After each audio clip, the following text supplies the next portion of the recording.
Ovo će biti vlog video gde sam konačno odlučio da ću da se istetoviram.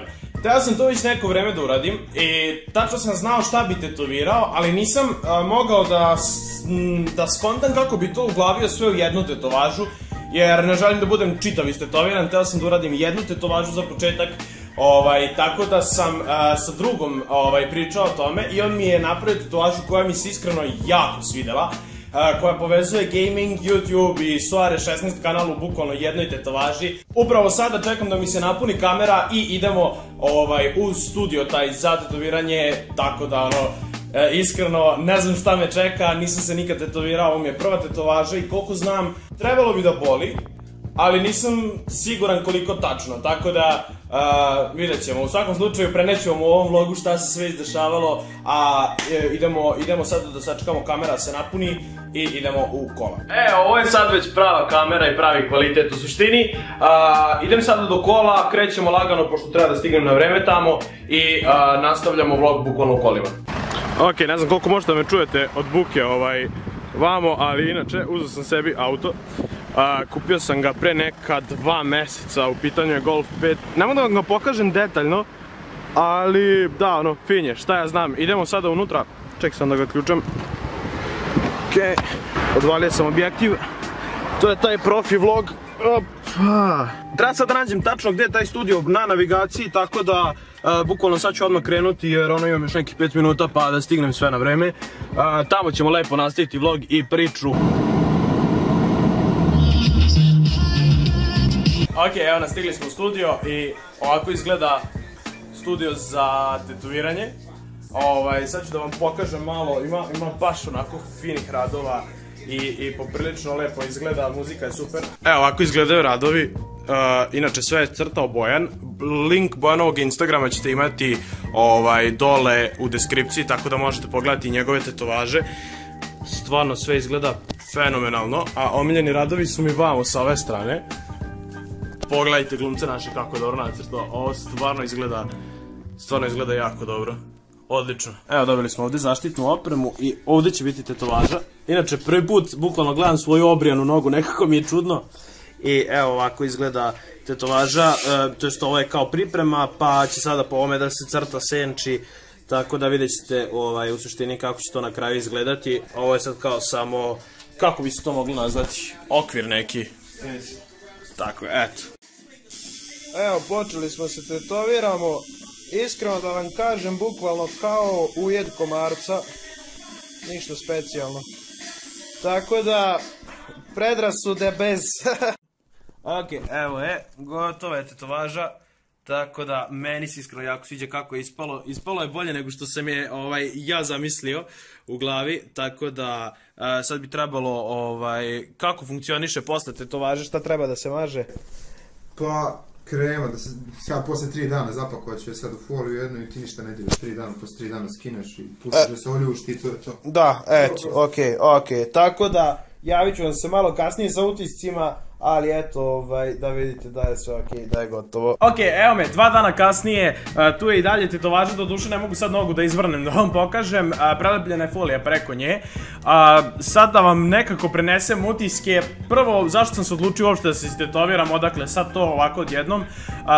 Ja sam zapravo planirao da se istetoviram već nekih godinu dana, onako sam imao u glavi kao mogao bi, što da ne, jer ja iskreno volim tetovaže. Znam da neki ljudi vole, neki ne vole tetovaže i to je do ličnog odabira, ja lično volim i iskreno razmišljao sam dosta kao šta bih tetovirao. Znam da hoću, ali sam hteo da istetoviram nešto što ima smisla. Meni lično tetovaže koje nemaju neke povezanosti, nemaju neko značenje, nisu bile toliko zanimljive. Ne hejtem nikoga ko se tetovira sa nekim drugim stvarima, ali jednostavno ja nisam želeo da istetoviram nešto što mi neće imati značenje, tek eto tako da bi imao tetovažu. Tako da sam onako dosta razmišljao i prijatelj mi je napravio, pozdrav za Nemanju, napravio mi je tetovažu koja mi je onako uklopila sve. Dakle, to su strelice VASD i Suarez logo kao umjesto S, u suštini gamerska fora. S tim da, eto, uključuje i moj kanal i odmah mi se svidjela tetovaža i znao sam, ok, ja ovo moram da istetoviram. Što se tiče samog tetoviranja, znate i sami da ispod 18 godina, ja mislim da legalno, nisam siguran, ali verujem da legalno ne možete da se istetovirate. Ne znam da li možete uz prisustvo roditelja i uz potpis roditelja, ne znam kako to funkcioniše, uglavnom svakako ne preporučujem tetoviranje ispod 18 godina. Sam osjećaj kad ono legnete na sto i sad očekujete kakav će bol biti, ja sam očekivao da će od 1 do 10 da boli 7, kao znam da mi u suštini ide pod kožu sa tom mašinicom i da treba da boli, ali bolelo je recimo 6.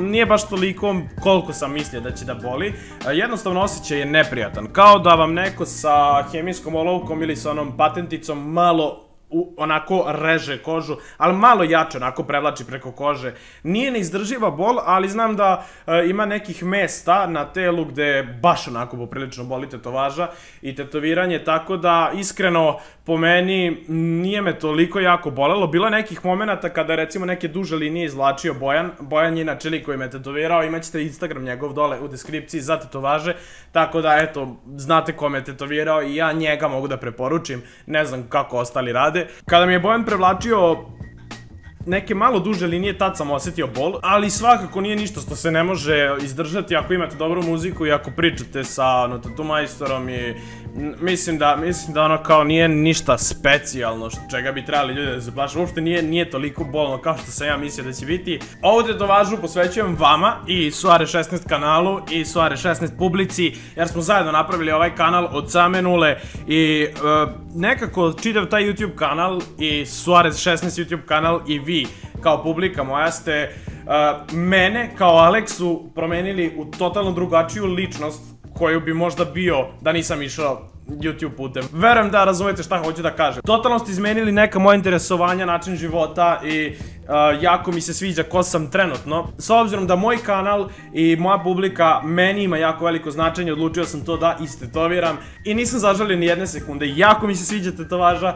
Razmišljao sam inače da istetoviram to ovde, ali nisam bio siguran da li kao preko sata, da li će se videti, da li se neće videti, nekako nisam želeo da bude toliko upadljiva, nego da to bude onako neka naša stvar, tako da sam istetovirao dole kod zgloba, tako da eto, kad bude leto bit će baš super jer će svi videti naš kanal, našu tetovažu. U suštini, jako mi je drago prvo zbog sebe što sam se istetovirao. Usput sam i razumeo zašto dosta ljudi odustane od tetovaže, jer ja sam znao 100% da ću se istetovirati, ali sam htio da napravim kao mali eksperiment da pitam par prijatelja, usput i majku i tako neki ljude šta oni misle o tome, da vidim kakva su njihova viđenja. U suštini da, popljuvali su me svi zbog tetovaža, ali iskreno verujem da je to ono velik razlog zašto dosta ljudi odustane od tako nečega njima dragog, nebitno da li to tetoviranje ili neki projekat ili šta god da rade. Mislim da ne treba se obazirati na tuđe mišljenja i da ćete biti mnogo zadovoljniji ako uradite bilo šta po svom, da tako kažem. Tako da, što se mene tiče, svi preko 18 godina koji žele da se istetoviraju, od mene imaju podršku. Jako dobro razmislite kako ćete tetovažu i tek kad budete 100% sigurni da vam se to sviđa, savjetujem vam da uradite, zašto da ne. Ja lično nemam nikakve predrasude o tome ko ima tetovažu, ko nema. Poznajem jako mnogo uspešnih ljudi koji su čitavi istetovirani i znam da su to jedni u suštini od najboljih ljudi, da tetovaža apsolutno nema veze sa tim ko je kakav čovek. Isto tako, moram da napomenem da ako planirate da se tetovirate, da jako dobro razmislite za karijeru u budućnosti, jer koliko sam čuo, ne znam da li je ovo tačno, nije provereno, ali mislim da u policiji, na primjer, ne možete raditi ako imate tetovažu, ne znam tačno iz kog razloga, ali opet kažem, nisam 100% siguran, mislim, i ne znam kako funkcioniše kod doktora, kod to, znam da za neke profesije mislim da ne bi trebali da imate tetovaže, bar ne na vidljivom mestu, tako da što se mene tiče, to bi bilo to ljudi moji, nadam se ste uživali, nadam se vam se sviđa moja tetovaža, napišite mi dole u komentar kako vam se sviđa, da ili ne. Čitav ovaj proces tetoviranja mogli ste da pratite na mom Instagram profilu suarez_16, možete ga zapratiti ako već niste i pošaljite mi neku poruku, šta god. To bi bilo to ljudi moji, nadam se ste uživali, a mi se vidimo nekom od narednih klipova. Pozdrav!